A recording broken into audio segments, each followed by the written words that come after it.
evening and thanks for joining us tonight. We live in a politically divided time. Everything is seemingly up for debate. There are times it can feel frustrating, maddening, wholly dysfunctional. But it can also be a reminder to the things we take for granted. Voting, debating, protesting.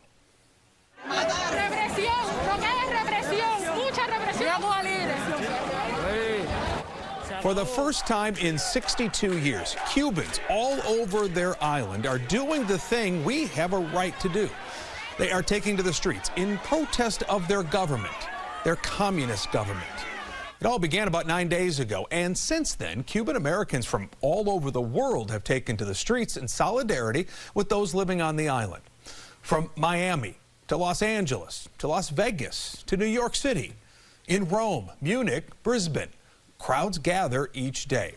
And we even saw it here in uptown Charlotte. People came out this weekend to pray for those protesters miles away. We want to show them our support, and we also want for our administration to see that there's a lot of support in this country as well. This is the best opportunity in 62 years for Cuba to finally have freedom. I have family members that are in the hospital. They have no medication to give them. They're dying. The whole island is dying. All they're asking for is freedom.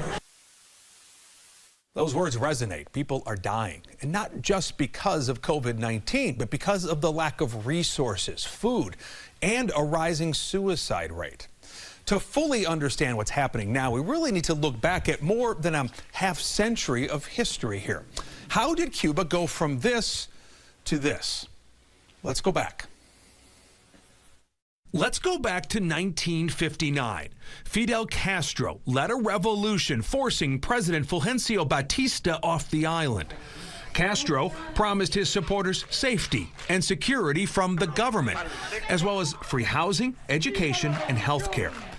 To do that, though, every home and business in Cuba was nationalized. The government basically owned everything.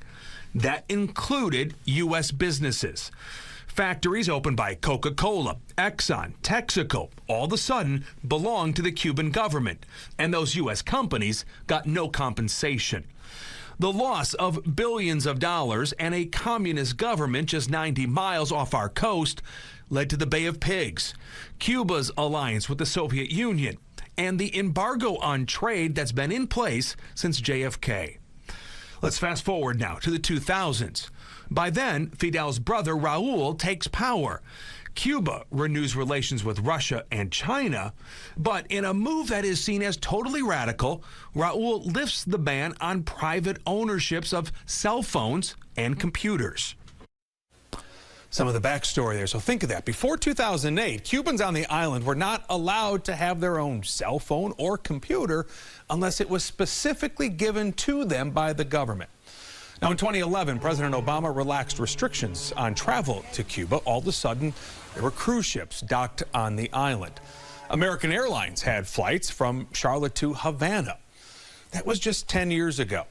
So again, the question stands, how did Cuba turn into what we're seeing now?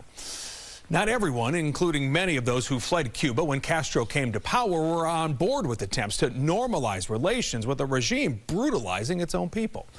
In 2017, President Trump made good on a promise to roll back a lot of Obama's policies and to tighten that embargo once again. American tourists stopped coming, so did their money. Then came the pandemic. Now, Cuba is historically known for its education and medical care. They do export doctors to countries all over the world. It was even happening during the pandemic, and for a while, Cuba was containing the virus. But without trade, the people started to go hungry. Mix in power outages in the Caribbean heat and the desperation of a raging pandemic, and the anger began. The protests going on today started as a slow boil. For about 2 years now, a group of artists, journalists, and academics have been holding protests on the island, something that's punishable by law. The group calls itself the San Isidro Movement after the neighborhood in Havana where it was formed. Videos started spreading online. Some of them held hunger strikes. A lot of them were arrested and taken from their homes. With more access to internet and the ability to go on social media, Cubans were able to spread their messages more easily and quickly. Recently, more videos from the island went viral. Do want to warn you, some of these images you may find disturbing. We can show you pictures from a hospital in Cuba, and you can see the waiting rooms overflowing. People sleeping on the floor, wearing masks, and hearses pulling up to neighborhoods to pick up bodies. Videos were shared, and within days, the Cuban people said enough. Without any sort of organization or leader, they took to the streets in neighborhoods all over the country. Cuba's new president, Miguel Díaz-Canel, went on national television and told them to stop. Estamos observando que en las últimas semanas se incrementó la campaña en redes sociales contra la revolución cubana. He was calling there on the social media campaign, then he was calling it well-funded. He said the problems are the consequences of U.S. sanctions. He essentially said Cubans are being paid to protest. Two of the people who participated in these protests are Jorge and Nadir Perdomo. They're two of several hundred Cubans that have been arrested for protesting. And today I spoke to their cousin Sarah. She lives in Charlotte. She left Cuba in 2004. Her entire family, except her sister and her parents, are still on the island, and information is getting harder to come by. How hard has the past week or so been? Oh my God. I think I don't know if I have slept good one single night. It has been very hard, very hard. And July 11th, my phone started ringing from Cuba, non-stopping. And I said, what's going on? Why everybody's contacting me? Yeah. And I finally talked to one of my aunts, and she told me, your cousins are on the street. I said, what do you mean? They are protesting. What do you mean protesting? We don't do that in Cuba. Actually, two of them have been disappeared, in other words. The government went to the home, and there is a viral video about that. The government went to the home, you have to come with us, and they went. They are not in the police station, they are not in some place that we call DTI. So you don't know where they are? They are not officially, they are not in any place. What is it about now, do you think, has triggered this? The situation. I mean, it reached a point where they cannot take it anymore. I mean, people are dying from COVID. There is no food, there is no medicine, and people are saying, if we're gonna die anyway, at least we're gonna die protesting. Will this work? Do you think there'll be change? I don't know, but we are trying. We are trying, because what is going on in Cuba right now never happened in 62 years. So here we are 90 miles away off the coast, right, is Cuba. What should the U.S. government be doing at this point, do you think? It's not only the U.S. government, it is the United Nations. We need international help. International help to take down a dictatorship. I mean, I heard people saying, like Biden, and I don't want to bring a political thing, but Biden said, okay, we are going to let Cubans send money there. We are not asking for money. Cubans are not asking for money. Cubans are not asking for humanitarian help. What we are asking is people go in there and take down the government. Not in the form of a war. Some people say yes, do a war, whatever, but we need the dictatorship to end in Cuba. That's what we need. If your cousins or your family back in Cuba can watch this right now, what do you want to say to them? That I'm proud of them. That I'm so proud of them.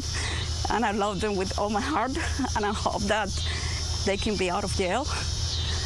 And we will be here. I know that I would never be able to hug my grandma. I will never be able to see my aunts again, my uncle, the rest of my family. The government would not let me do that. But I'm so damn proud of them. A lot of Cuban Americans are calling on President Biden to do something. Many lawmakers are urging the same. We are seeing on the island of Cuba people fighting against a communist dictatorship. That is a noble cause. A free Cuba is a noble cause. It's a cause that many of these people have dedicated their lives to. And so we obviously have to stand with the people of Cuba against the communist dictatorship. And one of the most effective things we can do as a country, and we need President Biden to step up to make this happen. Other activists have gone on the record demanding for the embargo to be lifted, but it's also worth noting the U.S. does send aid to Cuba. We have actually provided, over the course of the last several months, a great deal of assistance to Cuba. I just want to note this because I think it's important for people to understand. Since 2009, which is quite some time ago, Congress has directed $20 million in democracy assistance annually. But even if you look at last year alone, the U.S. exported $176 million of goods to Cuba. In the first 6 months of 2021, Cuba imported $123 million worth of chicken from the United States. Just as an example, obviously one of the issues that that protesters are justifiably out there in the streets protesting about is hunger, is lack of access to vaccines, etc. But we are continuing to provide a range of assistance, which we will continue to do.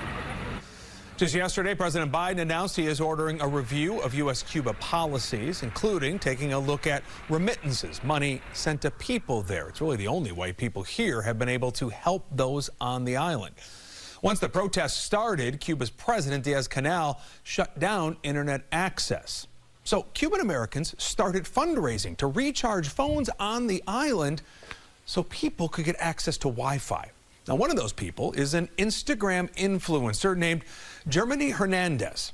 Her family was born in Cuba and left in the 80s. I spoke to her today about her mission to help a country that her family used to call home. I started a campaign using primarily social media sites where I am taking donations and fundraising in order to recharge Cuban phones on the island. So I'm working with an American company, and what they do is they essentially send minutes data to the recipient's phone, and that allows not only for people who are outside of the island to communicate with their family members, but people within the island to communicate to each other, and most importantly for us to have access to photos and videos of what's going on right now in the island in real time. These are things we can take for granted here in the States, obviously. Tell us how important this is to have this opportunity for the people there to be able to connect and to get those messages out.